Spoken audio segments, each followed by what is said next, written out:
What is up, Internet World, and welcome back to the channel. Today, I bring you the second generation Subaru BRZ.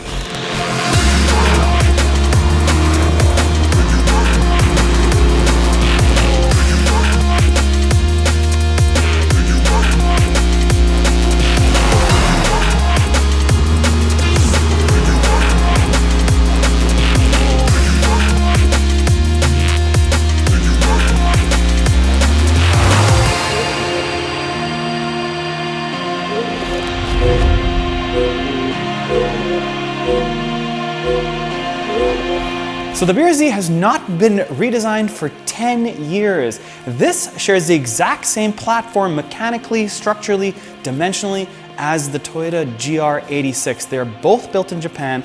They are both rear-wheel drive, both low, both fun, and both cheap. So in Canada, the only Subaru model available in rear-wheel drive is this BRZ. It now makes 23 more horsepower and 28 pound-feet of torque more than the last generation. Now you can get it in 6-speed manual and an automatic that blips the throttle right before a downshift for a smoother experience. All right, Subaru BRZ, 228 horsepower and 184 pound-feet of torque, and we are actually burning out the tires.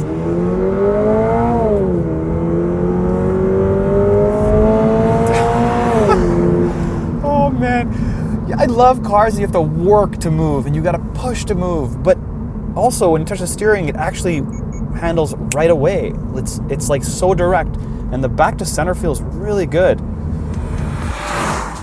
It's small, it's very comfortable. All right, a bit of a donut here. Oh my God, this thing is fun. Oh man, whoa, back end comes out a little bit. Oh man, this thing is really fun. And really good chassis. There's a little bit of a blind spot back there, but nothing the mirror can't see. But it's just so nice and tossable. And on the throttle.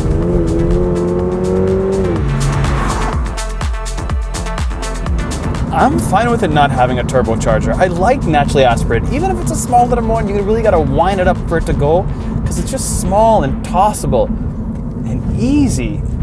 Oh, this thing handles really well. I'm glad that these tires are straight out of the box. So how is the engine? Like, what is the engine? How does it compare? You've driven a bunch of cars, Mike. How does this engine compare? Does it compare to, say, like a Integra Type R from 20 years ago? And the answer is no. We've come 20 years further, but the engine is not like a high rever, like purebred racing motor. It's just very Toyota and Subaru-ish. It's kind of plain. There's not really a lot of sound. It's just like, it's like a truck motor, if that makes any sense. Just there, it just does its thing. The piece that you get from this car is the drive. As soon as I turn my steering and it pins in that direction, then I'm like, yes. And also, it's not uncomfortable at all. It's definitely not hard. It's not harsh.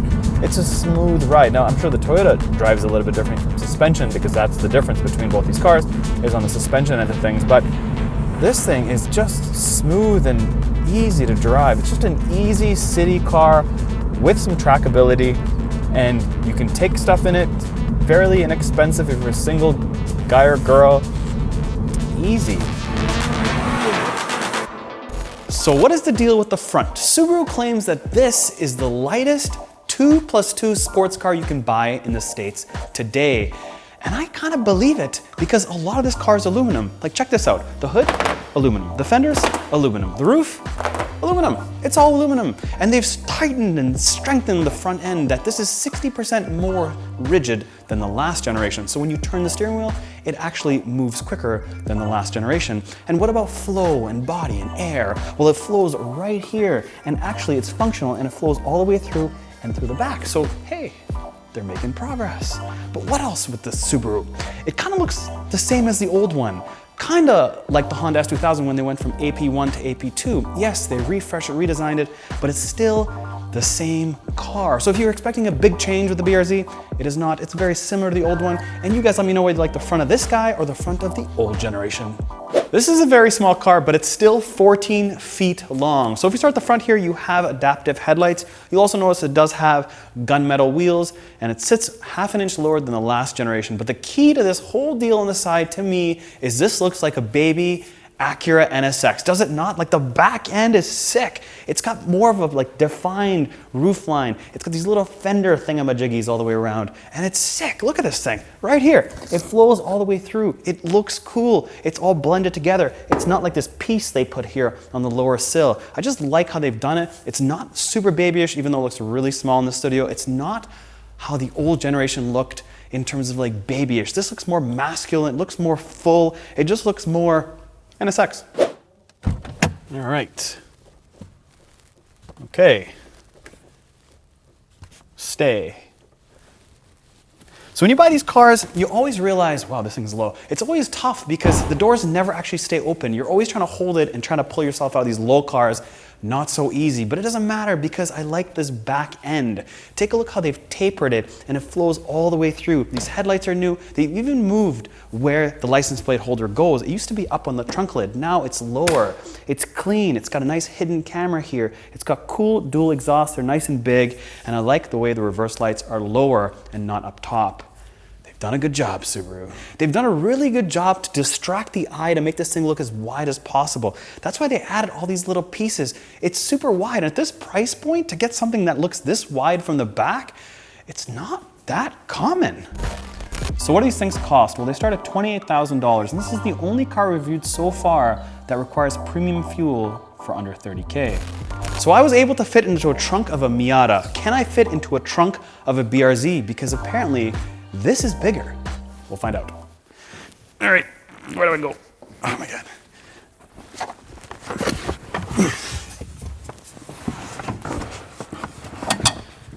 Thumbs up. I got in. Well, thumbs up this way. So the seats do fold down as one solid bench. Pretty easy to do. Just put a little handle and she folds down. Can I fit in the back seat of a BRZ? Now I'm 5'9" and yep, I'm kind of cranked, but not actually any worse than a TTRS. Actually, this is a little bit bigger, very close to an Audi TTRS in the back here. I'm still cranked, obviously the neck's cranked, but I can kind of get away with it if I'm driving like 4 or 5 blocks. But I'm always driving, so somebody else, I guess. So this is a 2+2, which means 2 seats in the front, 2 seats in the back. Nobody uses the 2 seats in the back, but the reason they're created was because of insurance. Because 2-seater cars were very expensive. So manufacturers were like, hey, let's put 2 more seats in the back. That way we can call it a 4-seater and reduce the insurance premiums, because obviously if there's 2 dummies driving like maniacs, it would reduce the risk if there's 4 dummies, because somebody in the car would say, hey, slow down. Let's see where I'm sitting here and how much room do I have in the front, because that's key. Also, let you guys know there is a center shaft here, so it's nice and high because this car is super low. These bucket seats actually fit, like slide down really, really deep to actually give you a little bit more headroom, so that's kind of nice. Speakers is a little tinky plastic one on this side and a plastic one on that side. The other thing though is if I want to put these seats down, I mentioned that yes, you have to pull that handle, but you got to pull the handle on both sides to actually release it, which could be kind of annoying. All right, get me out of here.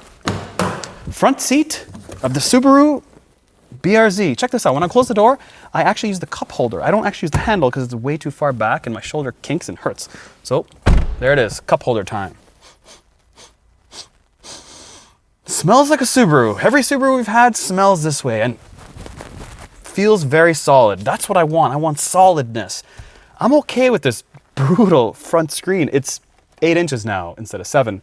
It's still very dot matrix Atari 1995 style. Very, very plain, but nobody's buying this car because of it. Yes, it does have Apple CarPlay. Cool. It does have a digital driver's display that gives me cool, funky things when I hit the track mode button. I got track mode. Yes. I do have your patented Subaru heated seats. Clickety click click. I do have a handbrake, and I do have a really cool setup when I drive this automatic. Now, I'll tell you why we're driving automatic. Because I was trying to get manual and I couldn't get it. It was a 2.5 month wait from now. And I don't know how many people are gonna watch this video, but in 2.5 months, a whole lot less. Yeah, it doesn't have a sunroof either. But it does have a cool steering wheel. It feels nice. It's got awesome buttons that actually do something. If I get automatic, I get eyesight, so it keeps in my lane and all that good stuff. If I buy manual, I don't get it. What else can I tell you? I've got steel pedals and a brake and a dead pedal, all steel, aluminum. feels good. Solid. Subaru, solid. I like it. I like it a lot. I like these temperature gauges in the HVAC. It's very big and easy to rotate, and it feels really, really good quality, making up for the touchscreen above it. It does have these buttons on the bottom, so I can shut everything off very easily. It's nice and big, just like Kia is, that I really, really respect. It does have cup holders that are back here. Now, depending how tall you are, for me, again, 5'9", I'm never gonna hit him with my elbows because this is an automatic. But for Ian, that's 6'7", he actually hits his elbow right on it. Yeah, it sucks being tall.